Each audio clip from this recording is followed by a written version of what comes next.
No creo en pactos. Nunca he creído en eso de vender el alma, ni en historias de hombres elegantes que aparecen en los caminos ofreciendo riquezas. Siempre pensé que eran cuentos para asustar a la gente pobre, para que no ambicionara demasiado. Pero después de lo que viví, entendí algo. No necesitas firmar nada para quedar endeudado. Me llamo Eduardo. Tengo 63 años. Fui arriero desde joven en los caminos que cruzan entre Hidalgo y la Sierra de Veracruz.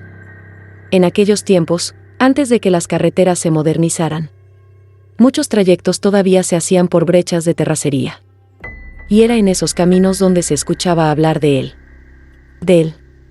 Decían que aparecía montado en un caballo enorme, negro como la noche, con traje impecable de charro bordado en plata, que olía a cuero fino y azufre, que su voz era amable, demasiado amable.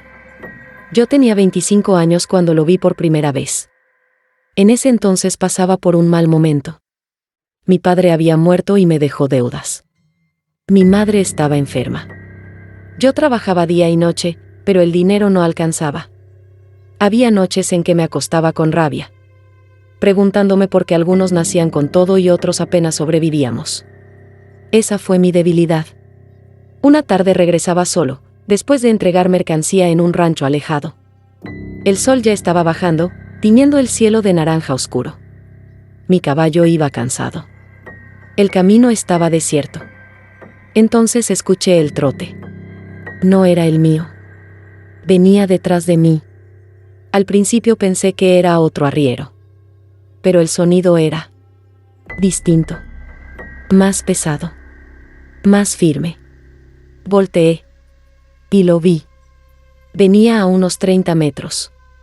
Montado en un caballo negro enorme, brillante como si su piel estuviera pulida. El jinete llevaba sombrero ancho, traje negro perfectamente ajustado, botonadura plateada que reflejaba los últimos rayos del sol. Se veía impecable. Demasiado impecable para un camino lleno de polvo. «Buenas tardes, joven», me dijo, con voz tranquila. Sentí un escalofrío que no supe explicar. «Buenas», respondí, intentando sonar normal. Se emparejó conmigo sin que yo notara que su caballo acelerara. Simplemente ya estaba a mi lado. No levantaba polvo. Eso fue lo primero raro. «Lo noto preocupado», comentó, mirándome de reojo. No sé por qué, pero sentí la necesidad de contestar. «Problemas como todos». Sonrió levemente. «No todos tienen sus problemas, ni sus oportunidades». Su caballo soltó un resoplido. Un vapor oscuro salió de sus fosas nasales, aunque el aire estaba cálido. «¿Qué oportunidades?», pregunté. Él miró hacia el horizonte. «Dinero. Propiedades. Salud para su madre. Una vida cómoda». Mi corazón dio un salto. «¿Y usted quién es para ofrecer eso?». Se quitó el sombrero con elegancia. Sus ojos eran oscuros. No negros. Oscuros como un pozo sin fondo. «Un amigo», dijo. En ese momento supe quién era. No porque lo hubiera visto antes, sino porque todas las historias que escuché de niño encajaron como piezas de rompecabezas. Él no se presenta como demonio. Se presenta como solución. «No me interesan tratos», dije, sintiendo que la voz me temblaba. Sonrió de nuevo. «¿Quién habló de tratos?». El caballo avanzó unos pasos delante de mí. Yo intenté detener el mío, pero no respondió. Era como si algo lo obligara a seguir el ritmo del otro. «No tiene que hacer nada especial», continuó. «Solo aceptar que puede tener más, que merece más». El aire comenzó a enfriarse. De pronto, el camino que conocía desde niño parecía distinto. Más largo. Más oscuro. «No», dije con más firmeza. «No quiero nada». Su sonrisa desapareció apenas un segundo. «Todos quieren algo».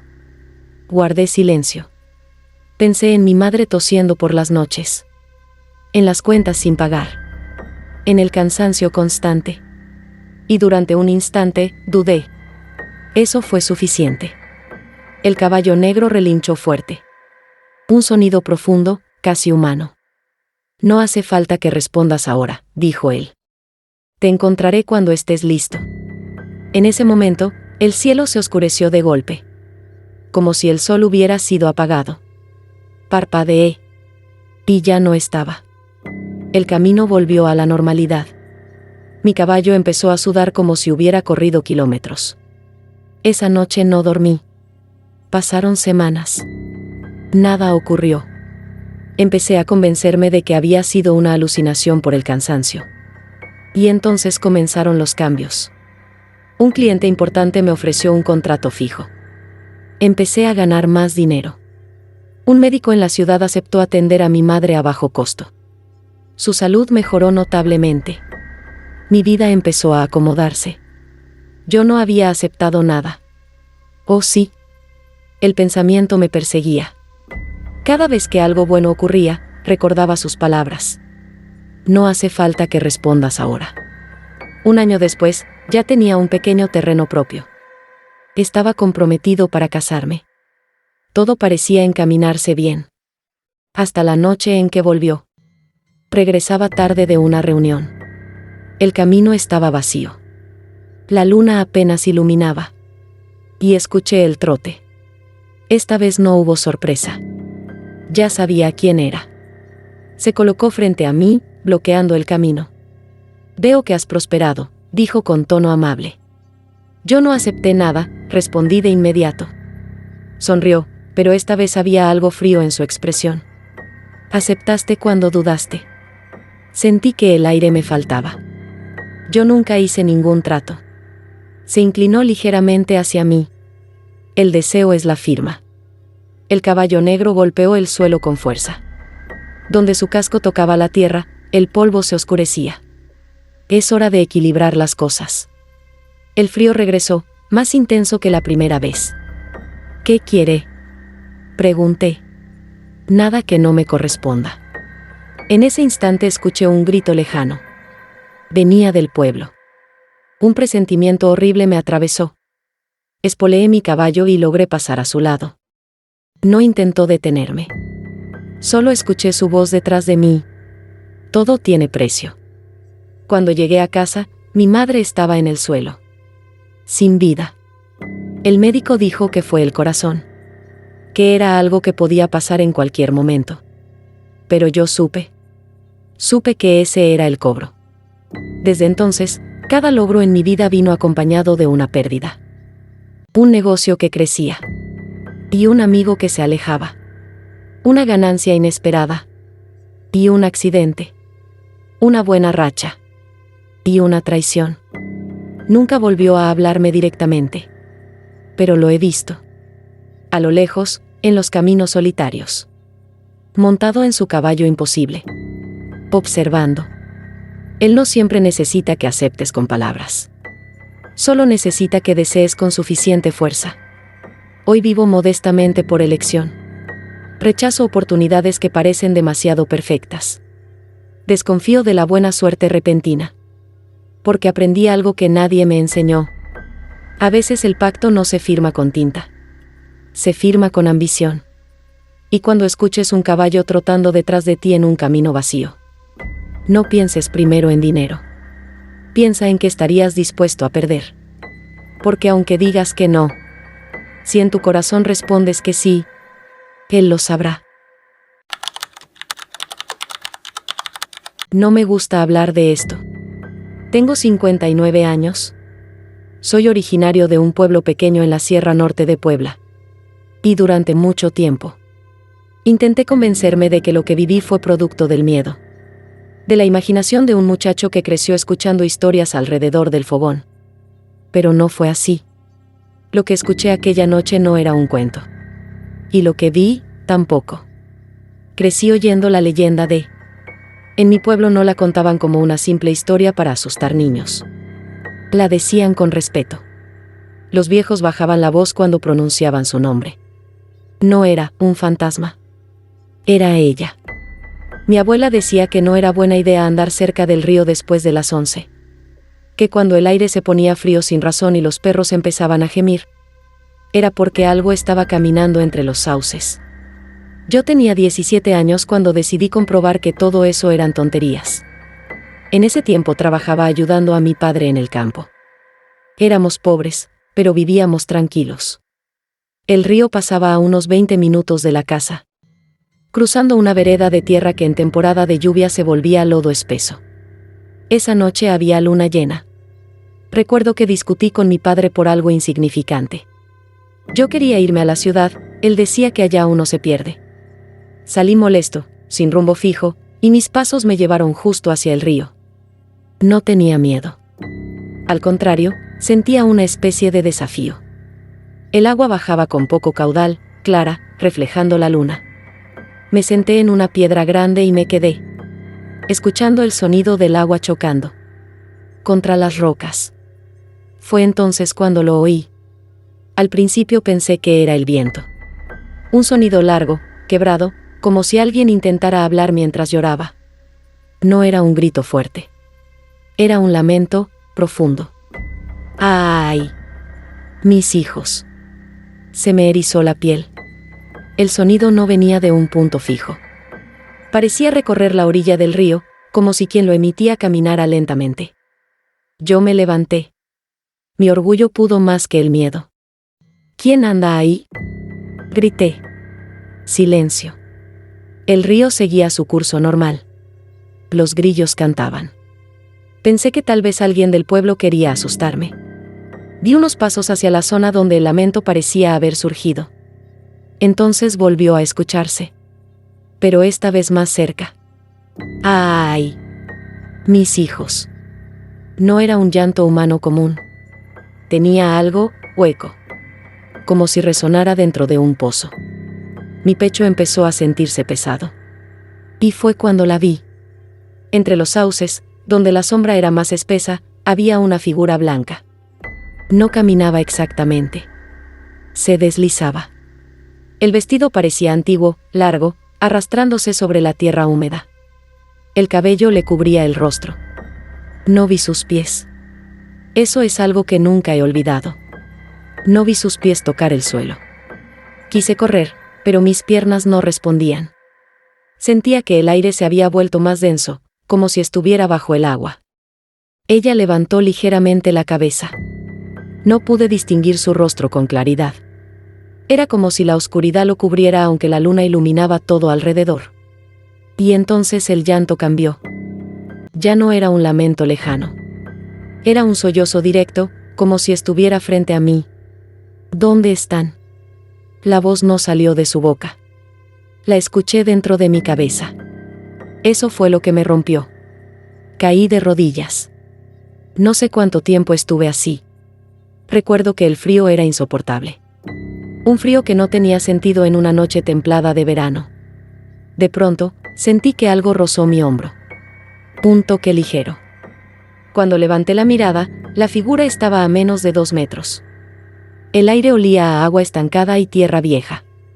Y por primera vez vi su rostro. No tenía ojos. O al menos, no como los nuestros. Donde deberían estar, había sombras profundas, como huecos infinitos. Su boca estaba entreabierta, como si estuviera eternamente a punto de gritar. Yo grité primero. El sonido salió desgarrado, desesperado. Y entonces todo desapareció. No hubo transición. No se desvaneció poco a poco. Simplemente ya no estaba. El río volvió a sonar normal. El viento regresó. Yo estaba solo. Corrí de regreso al pueblo sin mirar atrás. Cuando llegué, mi madre estaba en la puerta. Dijo que llevaba horas buscándome. Según ella, yo había salido antes del anochecer. Pero yo juraría que estuve en el río menos de 1 hora. Esa noche tuve fiebre. Durante 3 días deliré. Decían que repetía lo mismo. Está buscando. Nunca supe exactamente qué significaba eso. Con el tiempo intenté olvidar. Me fui a la ciudad, trabajé, me casé. Pero cada cierto tiempo, cuando escucho agua correr en la madrugada, cuando el viento silba entre los árboles, el recuerdo vuelve intacto. Lo peor no fue verla. Lo peor vino años después. Mi primer hijo murió al nacer. Fue algo inesperado. Los médicos no supieron explicar bien qué pasó. Recuerdo que, mientras sostenía su pequeño cuerpo, sentí el mismo frío de aquella noche. Y escuché, muy leve, casi como un eco en mi memoria: ¡ay! Mis hijos. Desde entonces entendí algo. No sé si aquella aparición buscaba a los suyos, o si buscaba reemplazarlos. En mi pueblo dicen que no solo llora por lo que perdió. Dicen que se acerca a quienes andan perdidos, enojados con la vida, alejados de su familia. Dicen que se lleva algo de ti. No siempre el cuerpo. A veces, el destino. Han pasado más de 40 años. No he vuelto al río de noche. No lo necesito. Porque algunas madrugadas, cuando todo está en silencio, el lamento vuelve. No afuera. Aquí. Dentro de mi cabeza. Y cada vez suena más cerca. ¡Ay! Mis hijos. Y yo me pregunto si aquella noche realmente logré escapar. O si desde entonces estoy marcado. Si un día escuchas ese llanto lejos, muy lejos, no te confíes. En mi experiencia, cuando suena distante, es porque está justo detrás de ti. Me llamo Adrián Morales. Tengo 58 años y durante mucho tiempo me negué a hablar de esto porque cada vez que lo cuento, algo vuelve. No sé explicarlo de otra forma. Lo que viví no fue una simple sugestión colectiva, ni una historia que escuché de niño y que se me quedó grabada. Fue algo que comenzó como una burla hacia una leyenda mexicana muy conocida, y terminó persiguiéndome durante más de 20 años. Tiene que ver con la Pascualita. Sí.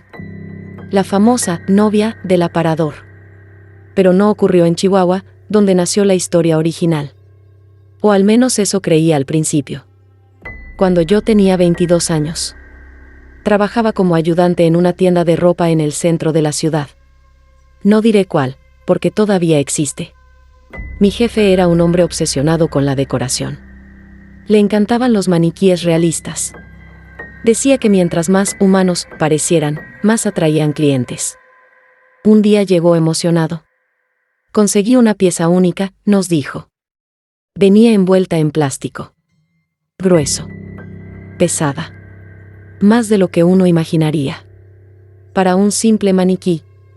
Cuando la destapamos, el aire cambió. Era una figura femenina vestida de novia.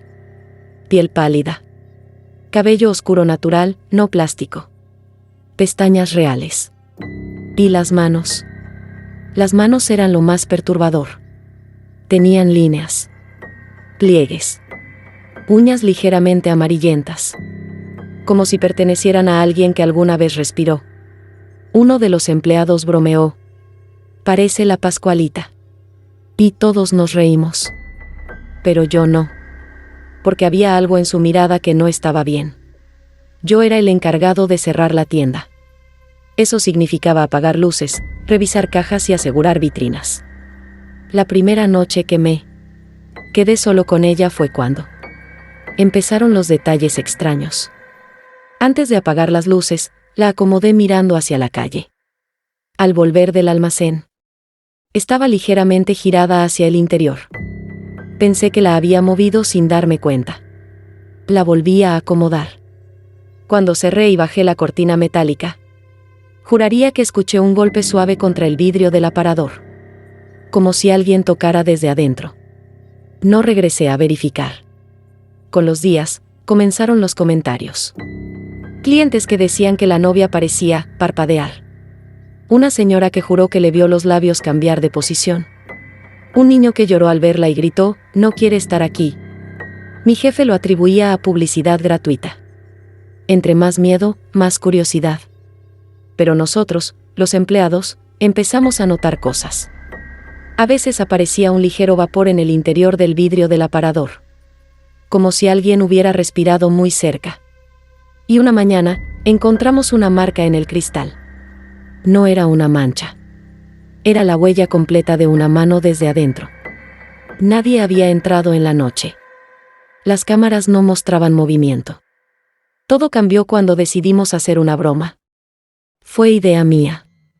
Había escuchado la leyenda de que la Pascualita era el cuerpo embalsamado de una mujer real, la hija de la dueña original de la tienda en Chihuahua. Una novia que murió el día de su boda. Yo no creía en eso. Así que una noche, mientras cerraba, me acerqué al maniquí y le dije en voz baja: si eres real, demuéstralo. Lo dije riendo. Le tomé la mano. Estaba fría, pero no rígida. Fría como piel. Esa noche soñé que estaba en una iglesia vacía. Al fondo, una novia de espaldas. Vestido largo. Cabello oscuro cayendo por la espalda. Cuando empezó a caminar hacia mí, noté que no tocaba el suelo. Flotaba apenas unos centímetros. Y cuando giró el rostro, no tenía ojos. Solo cavidades oscuras. Desperté con la sensación de que alguien estaba sentado al borde de mi cama. 2 semanas después, uno de mis compañeros, Raúl, sufrió un accidente extraño. Cayó por las escaleras del edificio. Pero lo raro fue que antes de caer, gritó algo. Yo estaba ahí. Gritó. Me empujó. No había nadie detrás de él. Murió esa misma noche. A la mañana siguiente, cuando llegué al trabajo, la novia tenía un rasguño nuevo en el brazo. Justo en el mismo lugar donde Raúl tenía un moretón antes de morir. Comencé a quedarme más tiempo observándola. No sé si por miedo o por obsesión. Una noche, apagadas todas las luces excepto la del aparador, decidí quedarme escondido en la oscuridad. Esperé. Pasaron minutos. Luego 1 hora. Nada. Hasta que escuché un crujido. Un sonido leve de tela moviéndose. Y la vi. No caminó. No dio un paso. Pero su cabeza se inclinó. Lentamente. Hacia la izquierda. Como si tratara de verme mejor en la sombra. Mi corazón empezó a golpear tan fuerte que pensé que me iba a desmayar. Entonces escuché algo peor. Un susurro. No provenía del exterior. Venía del vidrio.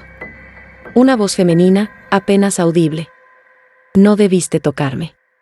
Salí corriendo. Dejé las llaves. Dejé todo. No regresé esa noche. A la semana siguiente renuncié. Mi jefe dijo que estaba exagerando. 2 meses después, la tienda cerró sin explicación. Cuando regresé al lugar meses más tarde, estaba vacío. Sin maniquíes. Sin mostradores. Nada. Pregunté por la novia. Nadie sabía nada. Pasaron años. Me casé. Intenté olvidar. Hasta que un día, viajando por trabajo, pasé por el centro de... Por curiosidad, entré a la tienda original donde exhiben a la Pascualita. No pensaba que fuera la misma. Era imposible. Pero cuando me acerqué al aparador, la vi. Vestido blanco. Manos realistas. Cabello oscuro. Y en el brazo izquierdo, un rasguño. Exactamente donde lo había visto antes. Me acerqué más. Sentí esa misma frialdad en el estómago. Y entonces, muy lentamente, la cabeza giró. No fue una ilusión. No fue un reflejo. Giró apenas unos grados. Lo suficiente para que nuestros ojos quedaran alineados. Y lo entendí.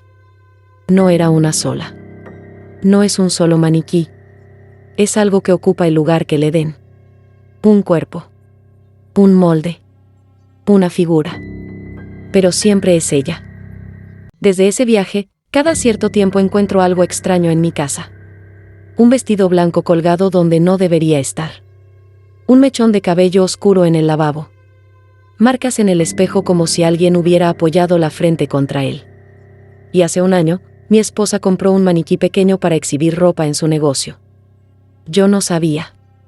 Cuando lo vi en la sala, sentí el mismo aire pesado de hace décadas. Me acerqué con cuidado.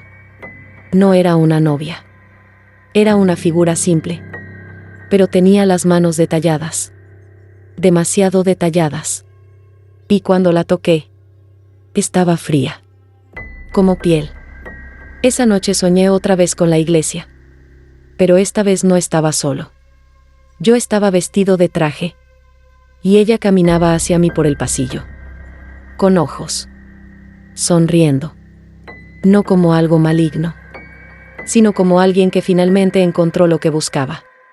Desperté con una frase en mi cabeza: el compromiso no se rompe. ¿Por qué lo cuento ahora?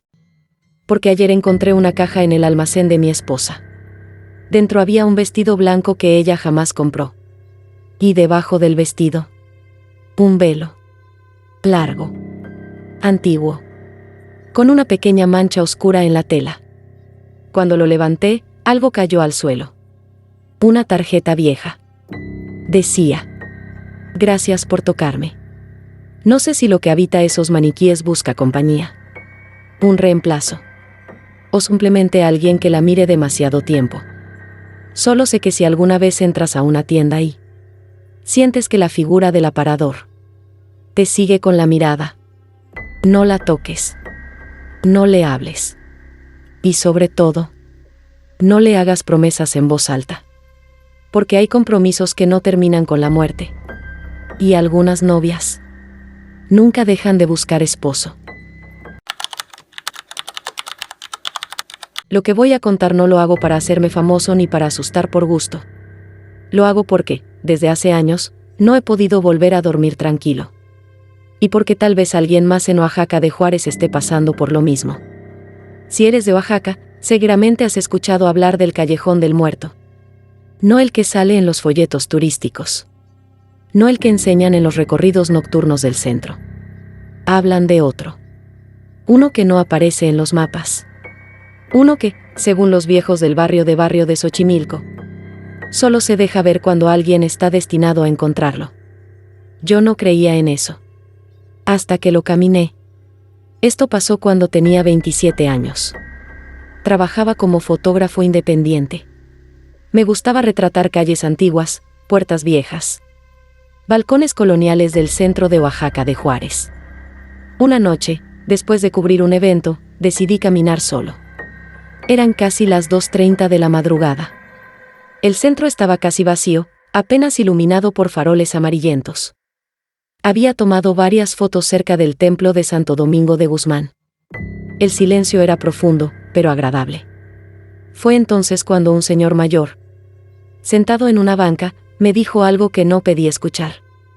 Si escuchas pasos detrás de ti, no voltees. Sonreí con cortesía. Pensé que estaba bromeando. No lo estaba. Caminé sin rumbo fijo. Me metí por calles que conocía bien. Crecí ahí.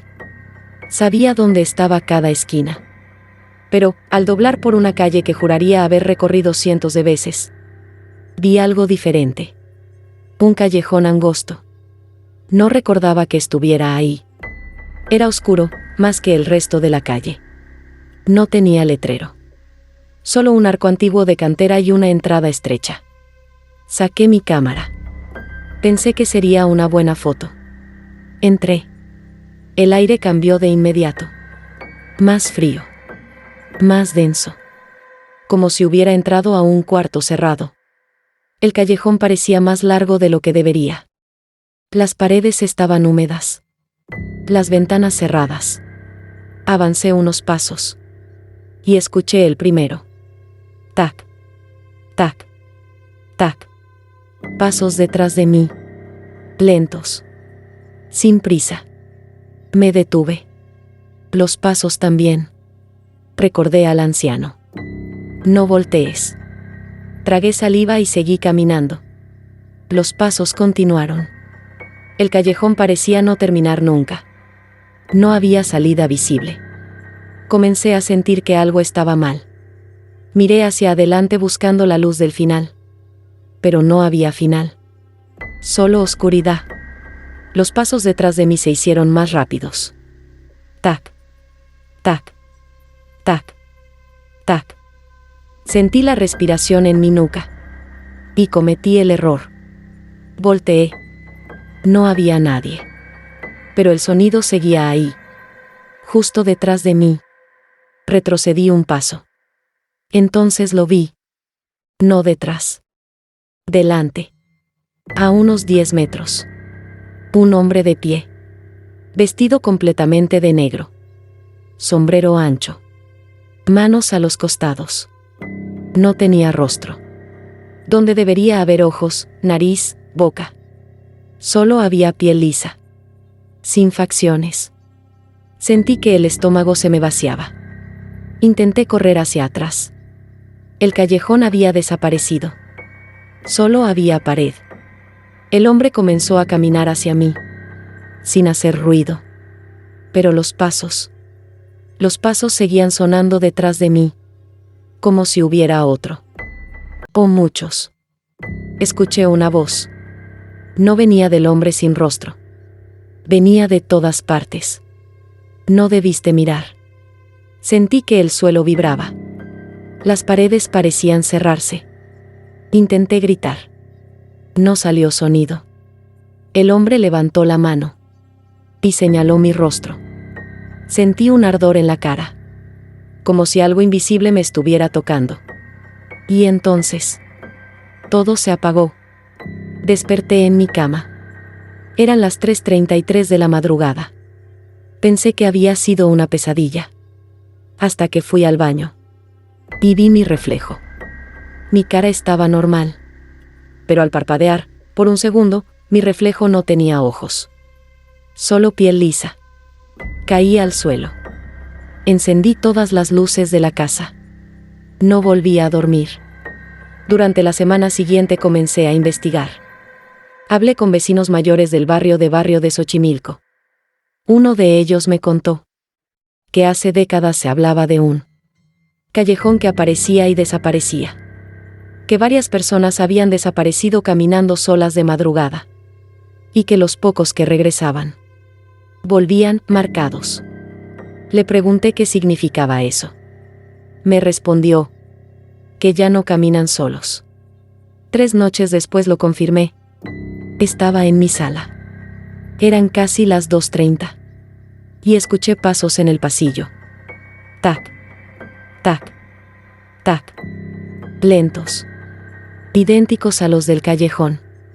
Me quedé congelado. Los pasos se detuvieron justo detrás de mí. No volteé. No esta vez. Sentí una presencia inclinándose sobre mi hombro. Y entonces la voz. Ahora tú caminas primero. Sentí que algo pasaba a mi lado. Los pasos comenzaron. Frente a mí.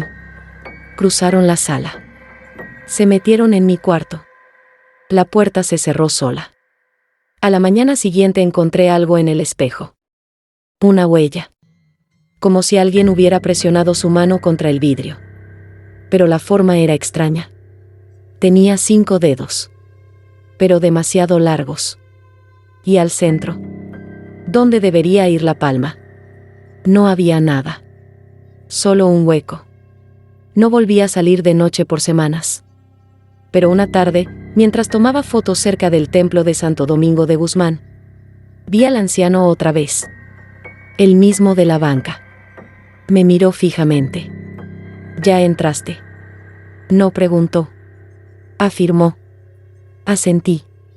¿Cómo se detiene? Negó con la cabeza. No se detiene. Solo cambia de lugar. Me explicó algo que aún me cuesta procesar. El callejón del muerto no es un lugar. Es una transición. Una puerta.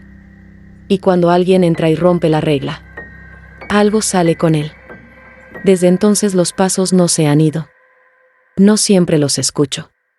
Pero aparecen cuando estoy solo. En hoteles. En casas de amigos. En cualquier sitio donde haya un pasillo largo. Y algo más comenzó a pasar. Personas me han dicho que, cuando camino detrás de ellas, escuchan pasos adicionales.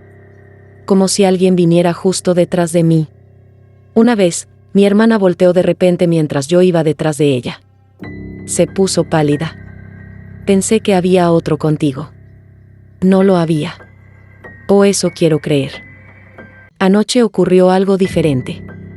Estaba editando fotos en mi computadora. Era exactamente la 1:59 de la mañana. Escuché los pasos. Pero esta vez no venían del pasillo. Venían desde mi monitor. Miré la pantalla apagada. Mi reflejo estaba ahí. Y detrás de mí había alguien. Un hombre. Sin rostro. No volteé. No quería confirmar. Pero el reflejo sí lo hizo. Mi reflejo giró la cabeza hacia él. Aunque yo no lo hice. El hombre levantó la mano. Y señaló la pantalla. Las luces se apagaron. Cuando volvieron, estaba solo. Pero ahora sé algo. El callejón no aparece para todos. Aparece para quienes caminan solos cuando no deberían. Me llamo Tomás Herrera. Tengo 61 años. Fui velador casi toda mi vida. Trabajé en fábricas, en bodegas, en hospitales. Pero el lugar donde entendí que hay cosas que no pertenecen a este mundo fue en un antiguo edificio del centro histórico de la ciudad. Lo que voy a contar tiene que ver con una leyenda que muchos en México conocen, pero pocos se toman en serio hasta que la escuchan demasiado cerca. Habla de la planchada, la enfermera impecable, la que aparece en hospitales por la noche, la que ayuda o castiga. Yo nunca creí en eso, hasta que la vi caminar por un pasillo donde ya no había hospital. Desde hacía 40 años. El lugar donde trabajé era un antiguo hospital privado que cerró en los años 70. Lo convirtieron en oficinas, pero la remodelación nunca fue completa. El tercer piso quedó casi intacto. Azulejos blancos, puertas con ventanillas circulares, placas oxidadas con números de habitación. A mí me asignaron el turno nocturno. De 10 de la noche a 6 de la mañana. Solo. Desde el primer día me advirtieron: si escuchas pasos arriba, no subas. Pensé que era una broma para asustar al nuevo. Las primeras noches. La primera semana fue tranquila. El edificio crujía, como todos los edificios viejos. El elevador a veces se activaba solo, aunque nadie lo llamara. Las luces parpadeaban. Nada fuera de lo común. Hasta la noche del 12 de noviembre. Eran las 2:17 de la mañana. Lo recuerdo porque siempre miraba el reloj a esa hora. Es cuando el sueño más pega. Escuché el sonido de tacones. No pasos pesados. Tacones firmes. Rítmicos. Lentos. Venían del tercer piso. Intenté ignorarlo. Pero los pasos no se detenían. Caminaban de un extremo al otro del pasillo. Durante minutos. Finalmente, tomé la linterna y subí. El tercer piso estaba oscuro. El interruptor general no funcionaba ahí. Iluminé el pasillo con la linterna. Nada. Pero el aire estaba frío. Mucho más frío que los otros niveles. Avancé despacio. Y entonces la vi. Al fondo del pasillo. Una mujer de blanco. Uniforme antiguo de enfermera. Delantal perfectamente planchado. Cofia impecable. Estaba de espaldas. No caminaba. No flotaba. Simplemente estaba ahí. Señora, el edificio está cerrado, dije con voz temblorosa. No respondió.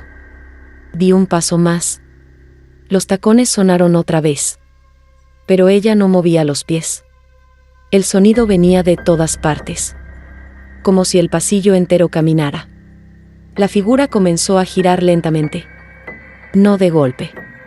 No como en las películas. Fue un giro humano. Natural. Pero cuando su rostro quedó frente a mí, supe que no era alguien vivo. Tenía el maquillaje perfecto. Labios rojos intactos. Cabello recogido con precisión. Pero la piel era demasiado pálida. Y los ojos. Los ojos parecían vacíos. No negros. No blancos. Vacíos. Me miró en silencio durante varios segundos. Luego habló. Aquí aún hay pacientes. Su voz era suave. tranquila. Como si realmente estuviera en turno. Yo no supe qué responder. Este hospital cerró hace años, logré decir. Ella inclinó la cabeza ligeramente. Ellos no. Ellos no. Sentí un golpe de frío en el pecho. Y detrás de mí escuché algo peor. Gemidos. Suaves. Doloridos.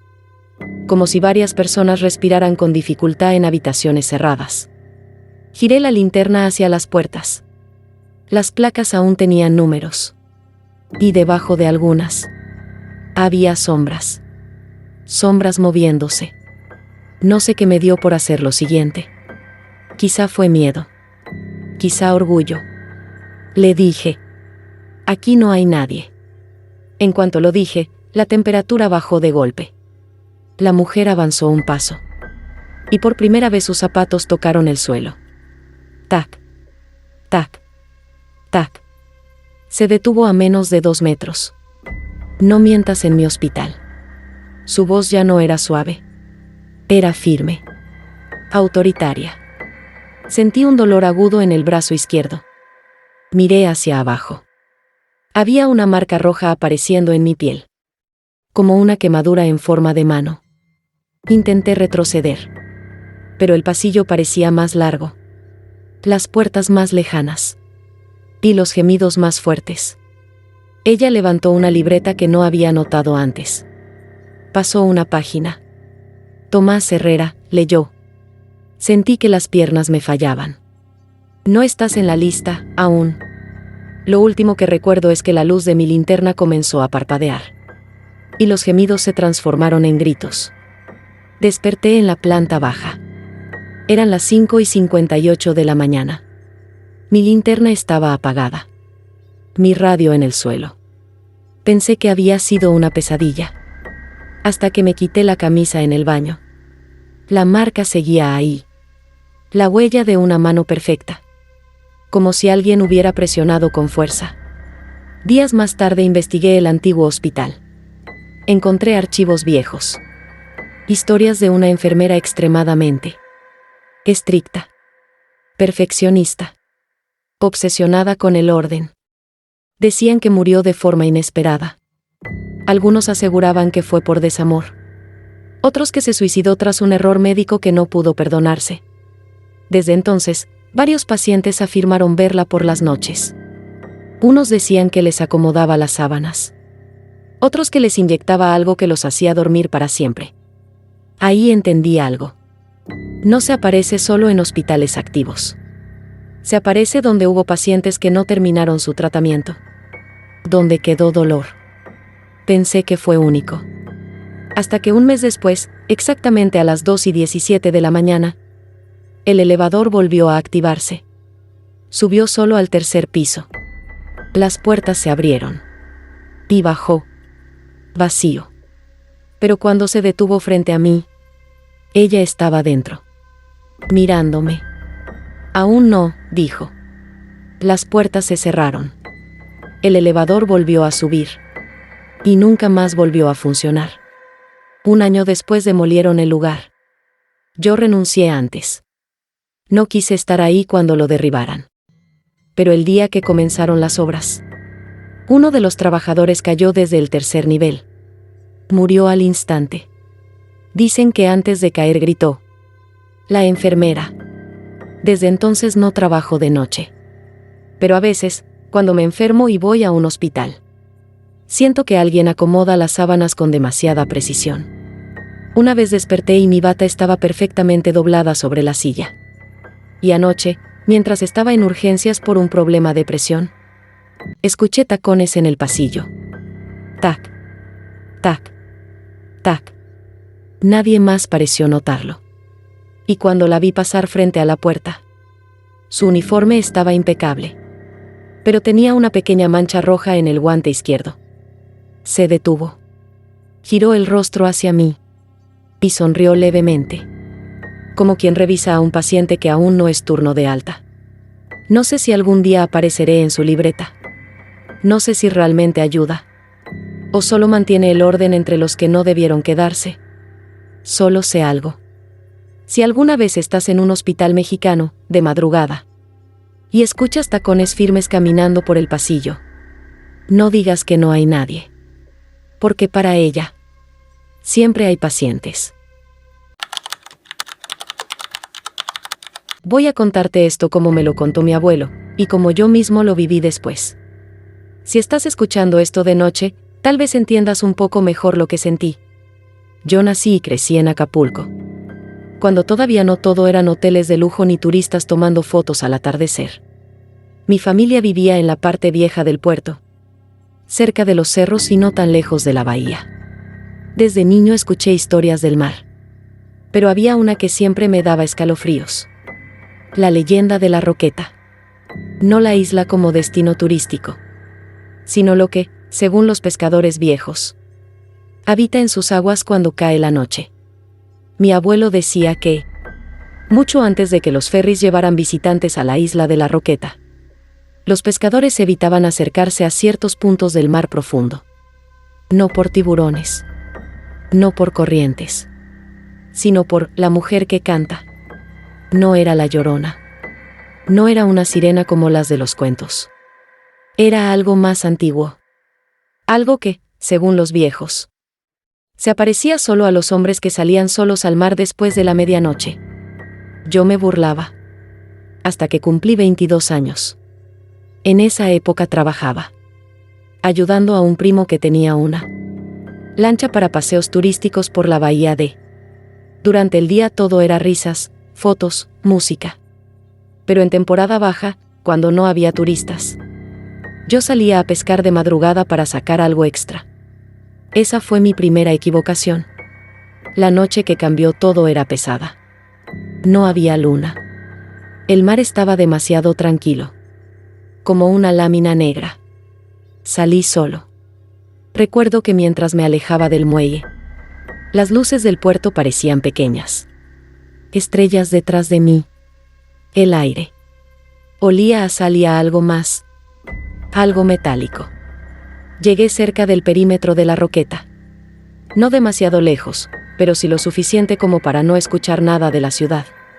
Apagué el motor. Silencio absoluto. Entonces lo escuché. Una voz. No era un grito. No era un lamento. Era un canto suave. Venía del agua. Al principio pensé que era mi imaginación. El mar a veces juega con los sonidos. Pero aquello tenía ritmo. Tenía melodía. Una voz femenina. Y estaba cerca. Me incliné sobre la lancha tratando de ver algo bajo la superficie. El agua estaba negra, pero parecía moverse con ondas circulares, como si algo estuviera girando debajo. El canto se hizo más claro. No entendía las palabras, pero sentía que estaban dirigidas a mí. Sentí algo que hasta hoy me cuesta describir. No era miedo. Era una especie de nostalgia profunda. Como si alguien que amé hace años me estuviera llamando. Di un paso hacia el borde. Y entonces la vi. No completa. Primero vi una mano. Blanca. Demasiado blanca. Emergiendo lentamente del agua, apoyándose en el borde de mi lancha. No tenía uñas largas ni garras. Era una mano humana. Pero la piel parecía hinchada, como la de alguien que ha pasado demasiado tiempo bajo el agua. Me quedé paralizado. El canto se detuvo. Y esa mano apretó la madera. Con fuerza. La lancha se inclinó ligeramente. Fue entonces cuando la cabeza comenzó a salir. Cabello negro, largo, pegado al rostro. No podía ver sus ojos porque el cabello los cubría. Pero estaba sonriendo. Lo sé porque vi cómo sus labios se abrieron lentamente. No gritó. No hizo ningún ruido. Solo me miró. Y en ese momento sentí que algo me jalaba. No físicamente, sino desde dentro. Como si quisiera saltar al agua con ella. Como si perteneciera ahí. No sé cuánto tiempo estuve así. Hasta que escuché otra cosa. Un motor a lo lejos. Una lancha que pasaba por la bahía. El sonido rompió el silencio. La figura abrió los ojos. Negros. completamente negros. Y desapareció. No se hundió. No salpicó. Simplemente ya no estaba. La lancha volvió a su posición normal. Yo caí de espaldas, temblando. Arranqué el motor sin mirar atrás. Cuando llegué al muelle estaba pálido. Mi primo pensó que me había dado insolación. No le conté nada. Pero esa noche soñé con el mar. Soñé que caminaba dentro del agua, respirando como si fuera aire. Y ella estaba frente a mí. No parecía monstruo. Parecía una mujer hermosa. Me extendía la mano. Regresa, susurraba. Durante semanas escuché el canto. No en el mar. En mi casa. En la madrugada. A veces venía desde la ventana. A veces desde el baño. Siempre suave. Siempre invitándome. Mi abuelo me vio deteriorarme. Un día me llevó con un viejo pescador que había trabajado toda su vida. Cerca de la roqueta. El hombre no se sorprendió cuando le conté. Solo me preguntó: ¿te tocó? Asentí. Guardó silencio largo rato. Luego dijo algo que jamás olvidé. Si te tocó, ya te marcó. Según él, la leyenda dice que esa entidad no se lleva a todos. Solo elige a algunos. Y cuando lo hace, regresa por ellos. Puede tardar años. Pero regresa. Me hicieron una limpia con hierbas, rezos y agua de mar bendita. El canto desapareció. Durante un tiempo. Pasaron 10 años. Me casé. Tuve un hijo. Dejé de salir al mar de noche. Pero hace 3 meses. Algo volvió. Trabajo ahora transportando mercancía pequeña en lancha entre puntos de la bahía. Solo durante el día. Pero hace poco, mientras estaba cerca del perímetro el motor comenzó a fallar. Eran casi las 7 de la tarde. El sol estaba cayendo. Y el mar, demasiado quieto. Apagué el motor para revisarlo. Silencio. Y entonces, el canto. Más claro que nunca. No desde abajo. Desde todas partes. Miré el agua. Y vi algo que me heló la sangre. No era una mano. No era un rostro. Era mi reflejo. Pero mi reflejo estaba sonriendo. Aunque yo no lo estaba. Mi reflejo levantó la mano. Como invitándome. El canto se convirtió en un susurro directo en mi oído. Ya es tiempo. El motor arrancó solo. Como si alguien lo hubiera encendido. Y el reflejo desapareció. Desde ese día no he vuelto al mar. Pero cada madrugada, a las 3:17, despierto con la sensación de estar mojado. A veces mis pies están húmedos. A veces encuentro arena en el suelo de mi cuarto. Mi esposa cree que camino dormido. Yo sé que no. Anoche mi hijo me dijo algo que me dejó sin aire.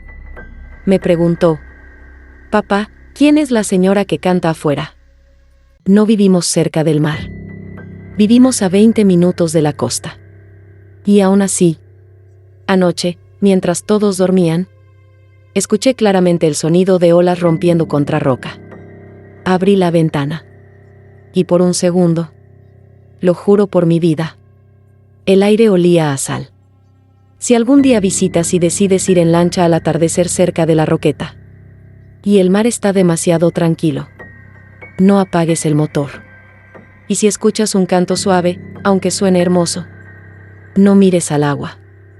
Porque si ella te toca, no importa cuánto tiempo pase, siempre regresa por lo que marca. Me llamo Alejandro, tengo 63 años. Y lo que voy a contar lo guardé en silencio durante más de 3 décadas. No lo conté ni siquiera cuando mi esposa me preguntaba por qué me despertaba sudando, mirando hacia la esquina del cuarto como si alguien estuviera parado ahí. Lo que viví no fue un sueño. No fue sugestión. Y tampoco fue una simple historia de esas que uno escucha de joven para asustarse. Fue algo que comenzó como una leyenda urbana y terminó arruinando una parte de mi vida. La primera vez que escuché de La casa de la ventana, Yo crecí en un barrio antiguo de la ciudad. No diré el nombre exacto, porque todavía vive gente ahí y no quiero que nadie vaya a buscar lo que no debe. Solo diré que está en México, en una zona donde las casas coloniales todavía crujen cuando cambia la temperatura. Cuando tenía 17 años, había una historia que circulaba entre los jóvenes. La historia de la casa de la ventana. Le llamaban así porque, en el segundo piso, había una sola ventana que siempre estaba abierta. No importaba si llovía, si había viento fuerte o si la casa llevaba años abandonada. Siempre estaba abierta. Decían que si mirabas por esa ventana después de las 12 de la noche, alguien te miraba de regreso. No un reflejo. No una sombra. Alguien. Y que si esa persona te sonreía, algo en tu vida comenzaba a descomponerse. Era una leyenda urbana más, como tantas otras. Como la de la chica que se aparece en la carretera o el hombre que toca tu puerta a las 3 de la mañana. Pero esta tenía algo distinto, nadie se atrevía a entrar. El reto. Yo tenía un amigo, Julián. Él era de esos que no creían en nada. Siempre decía que todas las historias tenían una explicación lógica. Una noche de octubre, después de estar tomando en una fiesta, salió el tema. Si tan valientes somos, dijo Julián, vamos a comprobar que es mentira. Yo no quería. Pero cuando uno es joven, el miedo pesa menos que el orgullo. Éramos 4, Julián, Marco, el flaco, y yo. Llegamos a la casa cerca de la medianoche. Estaba tal como la recordaba, pintura descascarada, rejas oxidadas y esa ventana en el segundo piso, abierta. Lo raro fue que no parecía abandonada del todo. Las paredes estaban deterioradas, sí. Pero el patio estaba limpio. Demasiado limpio. La entrada. La puerta principal estaba cerrada, pero una ventana lateral estaba rota. Entramos por ahí. Adentro olía a humedad, pero no a abandono total. No había polvo acumulado como debería haber en una casa vacía por años. El piso crujía bajo nuestros pasos. Y lo más extraño, no había grafitis. En México, cualquier casa abandonada termina llena de pintas. Esta no tenía ninguna. Como si nadie se atreviera a quedarse el tiempo suficiente para hacerlo. Subimos las escaleras. Cada paso era más pesado que el anterior. Y cuando llegamos al segundo piso, vimos la habitación de la ventana. La puerta estaba entreabierta. La habitación. No había muebles. Solo una silla vieja colocada exactamente frente a la ventana. Como si alguien se sentara ahí a mirar hacia afuera. La luna iluminaba el cuarto. Julián fue el primero en acercarse. Se asomó. No hay nada, dijo riéndose. Marco lo imitó. Luego el flaco. Yo fui el último. Y cuando me asomé, sentí algo que no sé describir con palabras exactas. La calle estaba vacía. Pero en el reflejo del vidrio, no estaba mi cara sola. Había algo detrás de mí. No una figura clara. Era como una silueta más alta que yo, inclinada hacia mi hombro. Me giré de inmediato. No había nadie. ¿Qué pasó?, preguntó Julián. Les dije que nada. No quería quedar como el miedoso. Pero entonces lo escuchamos. Un sonido seco. Como si alguien hubiera golpeado la silla. Nos volteamos al mismo tiempo. La silla ya no estaba frente a la ventana. Estaba detrás de nosotros. Pegada a la puerta. La sonrisa. El flaco juró que alguien había movido la silla. Julián dijo que seguro uno de nosotros la empujó sin darse cuenta. Pero yo sabía que no. Lo sabía porque cuando me giré del reflejo, no había nadie cerca de la silla. Y entonces pasó lo peor. La ventana se cerró de golpe. El vidrio vibró. Y en el reflejo vi la sonrisa. No estaba en la habitación. No estaba detrás de nosotros. Estaba en el reflejo. Una sonrisa amplia. Demasiado amplia. Como si la piel se estirara más de lo normal. No vi ojos. No vi rostro completo. Solo la curva de una boca que no debería existir. Grité. No recuerdo haber bajado las escaleras. Solo recuerdo estar afuera, respirando como si hubiera corrido kilómetros. Los otros salieron detrás de mí. Julián estaba pálido. Marco temblaba. El flaco vomitó en la banqueta. Y cuando levantamos la vista, la ventana estaba abierta otra vez. Lo que empezó después. Esa misma semana comenzaron las cosas extrañas. Primero fue Julián. Su mamá murió de un infarto repentino. Luego Marco tuvo un accidente en moto. Sobrevivió, pero quedó con una pierna dañada para siempre. El flaco dejó de salir. Decía que veía algo parado en la esquina de su cuarto cada noche. Yo intenté convencerme de que eran coincidencias. Hasta que empezó conmigo. Escuchaba pasos en el pasillo de mi casa. Puertas que se abrían solas. Y siempre, la sensación de que alguien estaba detrás de mí cuando me miraba en un espejo. Pero lo peor no fue eso. Lo peor fue la sonrisa. A veces aparecía en reflejos. En la pantalla apagada del televisor. En la ventana del autobús. En el vidrio del microondas. Nunca completa. Solo la sonrisa. Y cada vez estaba un poco más cerca. La desaparición de Julián. 2 meses después de entrar a la casa, Julián desapareció. La policía dijo que seguramente se fue por voluntad propia. Pero yo sé que no. Porque la noche antes de desaparecer, me llamó. La veo más clara, me dijo. Ya no es solo la boca. Ya tiene ojos. Le pregunté qué quería decir. Y solo respondió. Creo que no debimos mirarla. Esa fue la última vez que escuché su voz. El regreso. Pasaron años. Intenté olvidar. Me casé. Tuve hijos. Y durante mucho tiempo no volvió a pasar nada. Hasta que cumplí 40. Una noche, mi hija pequeña dibujó algo en la escuela. Era una casa. Con una sola ventana abierta en el segundo piso. Y en la ventana, una figura con una sonrisa enorme. Le pregunté dónde había visto eso. Me dijo. El señor de la ventana me mira cuando duermo. Sentí que el aire se me fue del pecho. Esa misma noche soñé con la casa. Pero esta vez no estaba afuera. Estaba sentado en la silla, mirando por la ventana. Y detrás de mí estaba la silueta, inclinándose hacia mi oído. Desperté con una frase resonando en mi cabeza. Ahora tú miras. La última visita. Hace 3 años volví a la casa. Necesitaba comprobar si todavía existía. Y sí. Ahí estaba. Igual que antes. La ventana abierta. Pero esta vez no entré. Me quedé parado en la banqueta, mirando hacia arriba. Y entonces la vi. Una figura de pie en la ventana. No distinguía el rostro. Pero sabía que estaba sonriendo. Y levantó la mano. No saludando, sino señalándome. Como quien dice, tú sigues. Regresé a mi coche sin mirar atrás. Porque lo cuento ahora.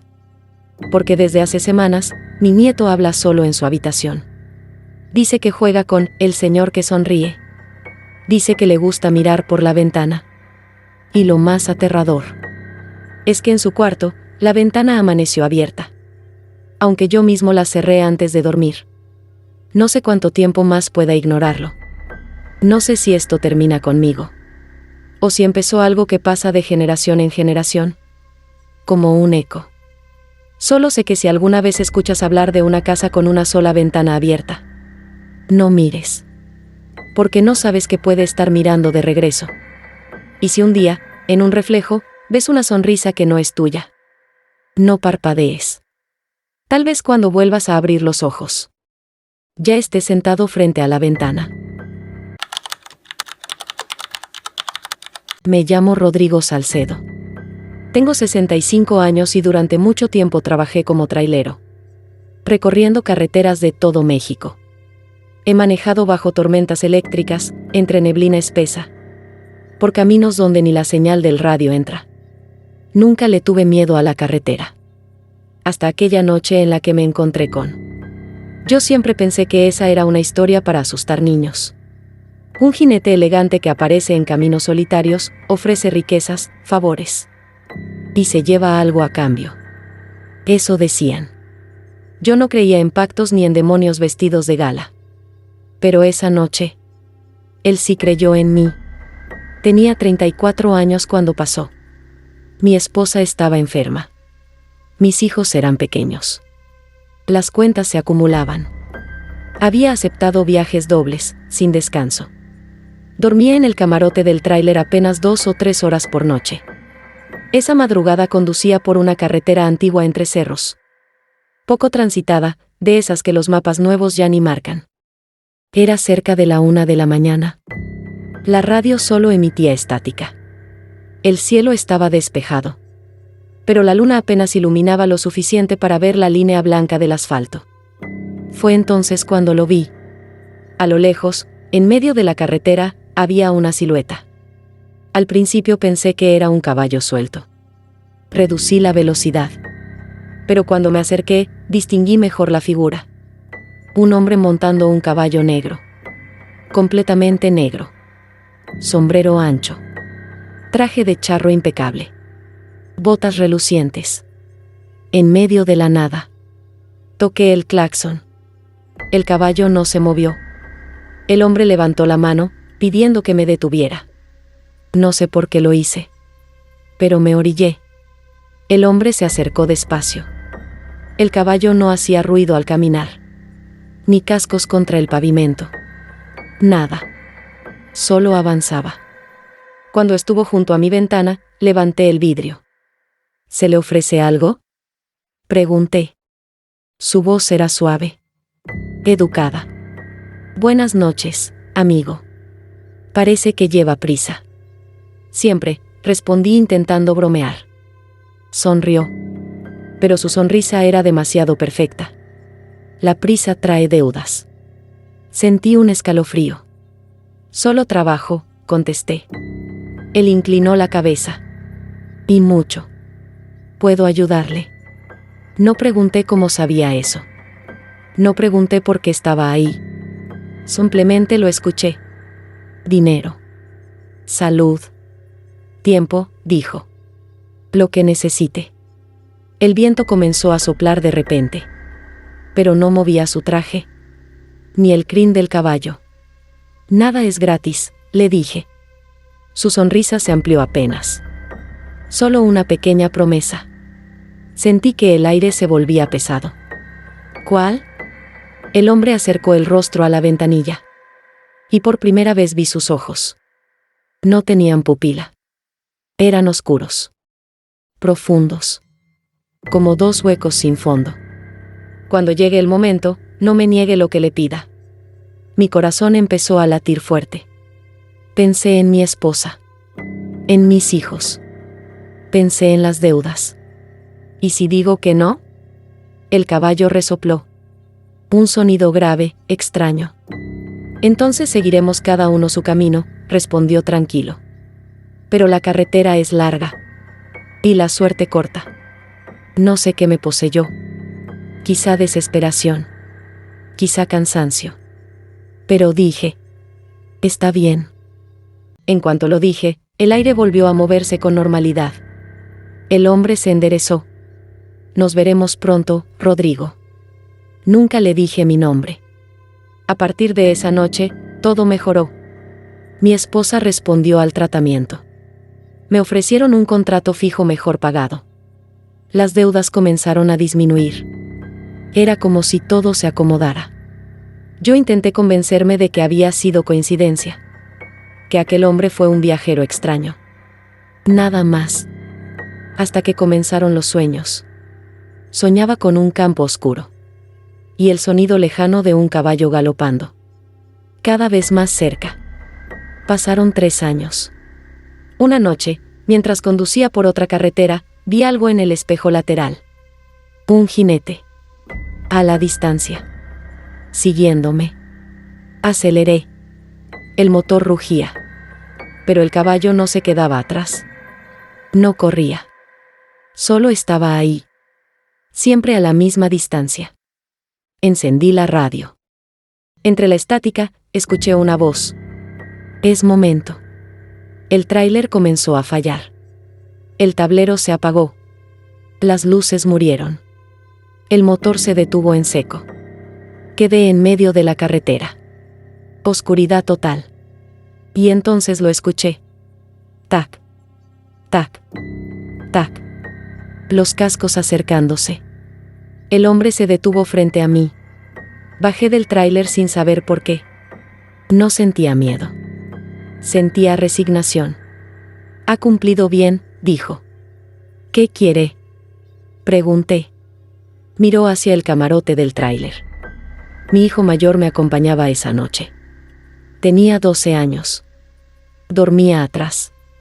El mundo se me vino encima. No, dije retrocediendo. El charro negó con la cabeza. No elegí yo el valor de la promesa. Corrí hacia la cabina. Pero mis piernas se movían lento. Pesadas.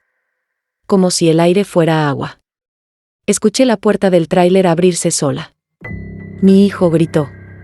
Un grito que todavía escucho cuando cierro los ojos. Cuando llegué al camarote, estaba vacío. El silencio era absoluto. Volteé hacia la carretera.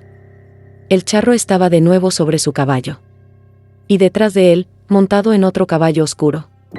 Mi hijo. Inmóvil. Con la mirada perdida.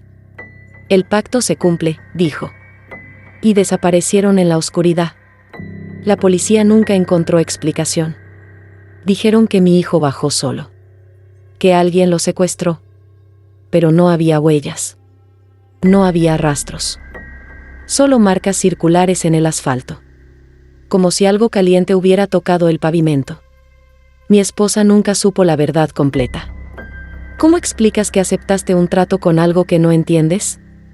Hace 5 años, ya retirado, escuché galopar afuera de mi casa. Salí. La calle estaba vacía. Pero en la banqueta había huellas negras. Marcadas. Y frente a mi puerta, un sombrero de charro.